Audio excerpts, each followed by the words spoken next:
משהו מתחיל, מתגלגל ברחובות, משהו אחר יורד במדרגות, משהו קורה תופס לו בזנב. בובות? וואו, אהבה, אין דברים כאלו.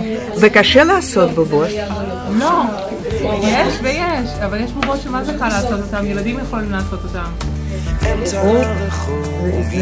זה אושר לעשות בובות. פשוט אהבה שלי מאז ומתמיד. לעשות בובות זה כיף. כיף לא נורמלי.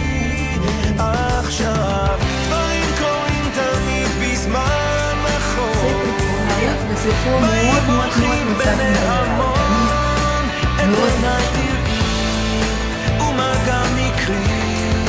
בובת תיאטרון זה לקחת חומר דומם ולהכניס בו חיים. זה תיאטרון בובות, זה שם המשחק.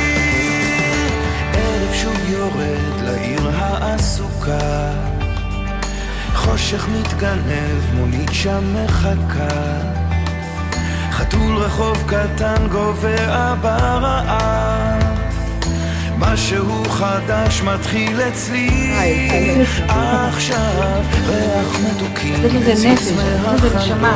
לקחת כל בד, כל סמרטוט, להכניס בו חיים והוא מתחיל לחיות. זה תיאטרון בובות. קטע של רחוב קורע מתחתיו, משהו חדש מתחיל אצלי עכשיו, דברים קורים תמיד בזמן